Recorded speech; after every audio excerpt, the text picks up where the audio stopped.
40 is a number that some people either shy away from, they're excited for, there's no in between. But today, I hope you're excited for episode 40 of the Weekly Take podcast.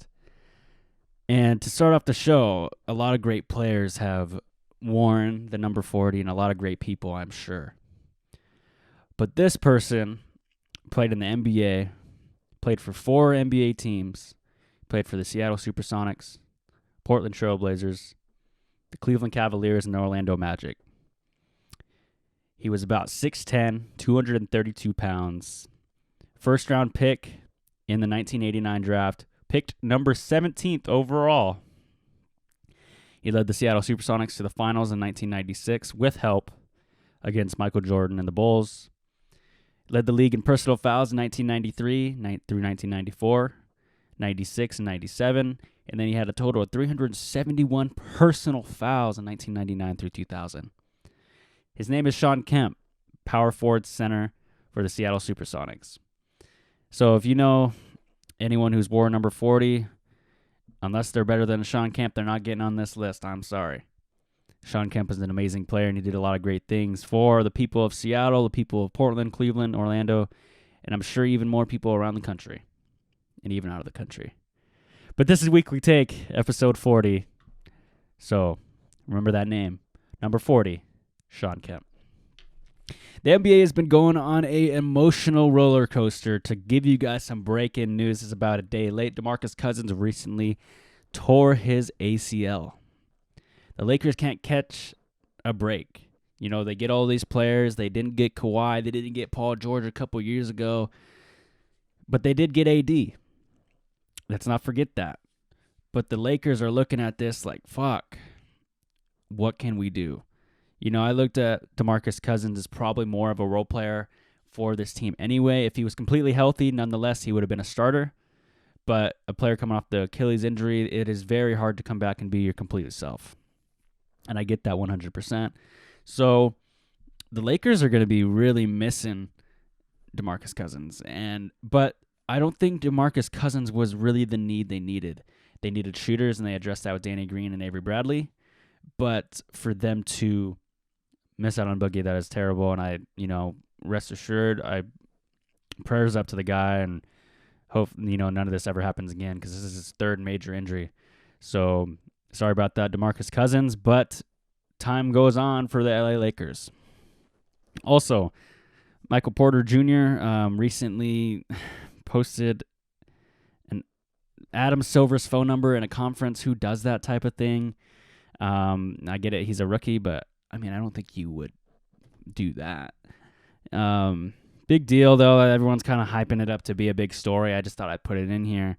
Michael Porter Jr., who is a forward for the Denver Nuggets, who did not play last year because of injury. I think it is his back. Poor guy.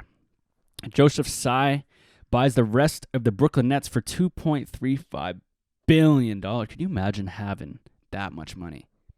And that's not even the whole organization. $2.35 billion. I've seen people get crazy over 2.3 thousand. 2,300 people are losing their mind. 230. You say $23 for when you're at the restaurant, people be getting crazy. As soon as a decimal point gets in anything, people start getting crazy. Kemba is now the new leader for Team USA. I really like to see how Kemba Walker is coming into being a leader now. It's just cool to see the ranks kind of fall to him. A lot of people aren't really playing anymore for Team USA. I don't get that. I get that they want to stay healthy. Actually, yeah, I do understand. They're just trying to be healthy, and they just want to, get their money. And I get that. But I didn't see that a lot in the old basketball. But maybe they weren't as explosive. They weren't as injury prone. It meant a little more. I don't know. A lot of players are not really representing Team USA as much anymore. Clippers want to hire Ty Lue. I've been seeing a lot of jokes for this. A lot of people don't believe in Ty Lue. He's a great coach, and he's done great things. But he did have the help of LeBron James. And I'm not taking anything away from him, but when you have a player like that, it does help you. Phil Jackson had Kobe. No, I don't know. Was it Phil Jackson that had Kobe? Did Phil Wow, I'm a basketball fan, and I'm totally coach. No, he was the Knicks coach. Yeah, yeah, he was the one for Chicago. That's what it was. Yeah, Phil Jackson had Michael Jordan. Players like this. Belichick has Brady. You look at coaches like that have had transcendent players in the league, and it's hard not to say that it's the players. But the coaches obviously just little things teaching them has made them what they are. And even though Ty Lue may not be the most ascendant great coach, he definitely has taught LeBron something. Rui Hashimura scores 35 in Japan to win over New Zealand. That's a big thing for Rui. He's now playing for the Washington Wizards. I think he's a great player that came out of Gonzaga this year. But again, it's in a World Cup game. So, it's not the greatest and it's not the highest competition, but it is cool to see that he is out there getting reps, and I'm 100% all for it. But for the NBA this year, right now, we're in the dry spell. We're waiting. The biggest news we probably have is Boogie tearing his ACL. Draymond Green believes that people aren't believing in them. You just got this, there isn't really much going on to give you that is transcendent or crazy news to know. So with that, I'm going to jump into the NFL a little earlier than I usually do. I love the NBA, but right now I cannot scrape a story for you guys. And the last thing I want to do is go to ESPN and look at their stories and repeat what they're saying. Because to be honest with you guys, I get most of my news from Bleacher Report, ESPN, NFL.com, NBA.com. But most of the headlines come from me and my opinion on them. So, yeah, that's just how it goes with that type of thing. So let's move into the NFL. Andrew Luck has a high ankle issue. Wow, the Colts. Here's the thing. The Colts are going to go as far as the quarterback will take them. Andrew Luck needs to be healthy. He needs to do this. He's running out of excuses. He's got a great tight end. He's got Eric Ebron, who is amazing. He's got T.Y. Hilton. He's a great, probably top 10 receiver. You got Marlon Mack now. You got a fantastic line with Quentin Nelson, left guard. Andrew Luck, you're running out of excuses. If you keep getting injured, man, I don't know what to tell you. But no, the Colts really do go as far as Andrew Luck will take them. The AFC South is up for grabs with the Jaguars not being terrific. Houston Texans is going to be their biggest competition. I don't really see the Tennessee Titans coming in out of nowhere. For the people who do not know what divisions are, there's 4 teams in each. And there's 8 divisions in the NFL. Each of them has 4 teams, and they all play each other twice a year. It's just a way to kind of put the teams into their own groups to make the playoffs. They really go as far as how Andrew Luck will take them. It's just I hope to see that the Colts do great this year, because the Jags aren't really too scary. If Nick Foles goes down, Gardner Minshew is their quarterback, and no hate to the guy because he goes to the school I currently go to, but maybe he's just working out the kinks. He definitely got a welcome to the NFL. The preseason has started, and I haven't really pulled much from the preseason other than David Montgomery is going to be a great running back for the Chicago Bears. Lamar Jackson needs to get down early. Miles Boykin, who is the new wide receiver for the Baltimore Ravens, who's doing great. He's wearing number 80. Kyler Murray looks a little confused out there as the quarterback for the Arizona Cardinals, who's the first pick this year. Was Kyler Murray the first pick, or was he the second pick? God, I am looking up things like crazy. This is why I need someone to look up things for me, But I get it. Yeah, he goes number 1. He went number 1. I just wanted to make sure I wasn't giving you guys fake information. The last thing I want to do is that. But you guys are hearing me talk, and that's the coolest thing anyone could do is just listen to me. Travis Kelce says speedy receivers cause us to do anything, a.k.a. Pat Mahomes is...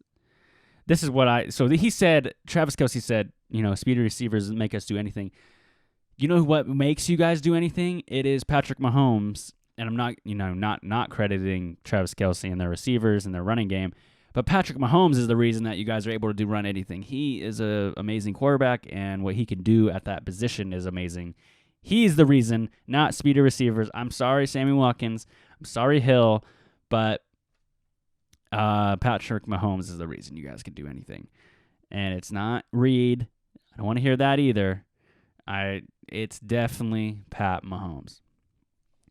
Jimmy G threw 5 interceptions in practice. Who fucking cares? That is my headline for that. Everyone is freaking out on ESPN and Sports Nation and Undisputed. Oh, actually, not Undisputed.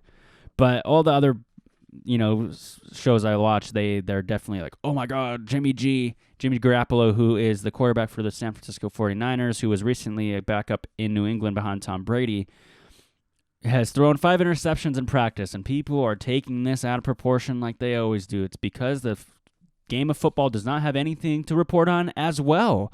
We are in that dry spell when it is kind of baseball's time, and I'm not really a huge baseball guy due to the fact that the Mariners are, not the greatest team, but I cheer for the Mariners regardless. Go M's. But it's a practice. That's the reason why you have practice, to throw interceptions, to learn the offense, to learn your things. I don't care if he threw 5 interceptions in practice. If he threw 20, maybe then we have a problem. But 5, I don't really. And everyone says it's in a row, though. But again, I don't really see the relevance of this news being anything bigger than someone getting injured. I just don't really, Andrew Luck is, being injury. That's way bigger news than that. Dak turns down $30 million a year. You got to sign the guy now. Dak Prescott is the quarterback for the Dallas Cowboys, and his contract is going to be up next year. So do you want to do this? I think the Dallas Cowboys can go as far as Dak will take them. I know I said that with the Colts, but Dak Prescott can bring the Cowboys farther. And if they have Zeke, Amari Cooper, and all these great players on defense, Jalen Smith, Leighton Vander Esch, they have Byron Jones on the outside. You have DeMarcus Lawrence down low. They have the talent to go far. Let's just say I don't think it's going to happen. But what if is a big thing. What if Dak goes and wins the Super Bowl? How much are you going to pay him then? Are you going to tell him no? If it's $30 million then? You fucking bet your ass you're not. I would say you sign him to $30 million now, while the market's actually, it's not really. They did offer him than that, but I'd give him 35. I wouldn't give him 40. I would rather just get it over with now. Maybe you got to pay him 40 now, and then just luck out and hope you don't have to pay him 50. Because Patrick Mahomes, when he gets his contract, he could be one of the first $200 million quarterbacks, I believe. Maybe $50 a year. $50 million a year, not $50 a year, because that is about how much some of those practice squad guys are making. Fucking $300K a year. They don't care. Put me on the practice squad, man. I'll be a practice dummy. Have all the cool get-up stuff. Hell yeah. I want to also apologize for being a lack of posting lately on Weekly Take side of things. It's just been a little busy, and it's hard to get really into it when all I got is the preseason. But I have something cooking up for you guys. If you guys know what the top 100 is in the NFL, I'm doing my own version of Weekly Take. I don't know if I'm going to do top 50 best or if I'm going to do top overrated. I don't really know yet, but I'm definitely going to make a list before week 1 of the NFL season, and that is going to be great. I'm going to give you guys my take on players this year and what happens. And a website is in the works for Weekly Take. I want to start giving you guys also a newsletter every week. So if you guys do fantasy, I'm going to have a subscription-based thing where you guys can put your email in for free and see who I'm starting that week and what like my weekly take thoughts of the week. I'm going to have a better, fancier name for it, but again, this episode is also sponsored by the Dom Joseph Podcast. If you guys haven't heard what that is my other podcast I am working on. It's an original podcast. If you guys ever have anything to say, just to let alone a story, go check that out at Dom Joseph Podcast, DomJosephPodcast. That is the Dom Joseph Podcast on Instagram. It's on the same platforms as this. But I host that as well, and I interview people, and it's really fun. But the thing is, Weekly Take is definitely been pushed aside this last week, and I'm ashamed that I did that. So, Weekly Take is doing great too, though. Football comes around and it starts, there's all these plays to talk about. There's these overrated plays. There's a lot of things coming back, man. Fantasy's going to be starting up. I hope you guys are getting as excited as I am for the NFL season. It's just going to be a fun year. I truly believe it will. Also, Weekly Take also has the same phone number as the Dom Joseph Podcast. If you guys ever want to leave a voicemail on the show and possibly have it played, but I will have them written down in my notes and going to either, give you a shout out to whatever. You don't have to leave your name. I mean, it'll have your number. You can leave your name. You don't have to leave your last name if you don't want your last name on air. But say like you said, hey, I really liked what you said about the Chiefs this week. And then I'll say, oh, thanks. Yeah, man. And then we'll have like a voicemail segment. But, that starts with the voicemails and, maybe one a week, maybe a couple a week. We don't know. But this has been episode 40 of the Weekly Take Podcast, man. And, it's really cool to say that we're at 40. The year anniversary is September 13th, I believe. So unless I grind my ass off, I'm not going to get 52 episodes out this year. And I am a little upset that it's at 40. It will be at like 44, 46 before that. But that means I only missed 5 weeks of the whole week of the whole year this year. So I'm a little upset. I'm 5 episodes short of one a week. But holidays happen, life happens, appendix stuff happens, a lot of things happen. Again, feel free to call in the voicemail. The number is 425-320-3641. Again, 425-320-3641. Leave a message and have a great day, guys. Thank you guys so much for listening to the Weekly Take Podcast.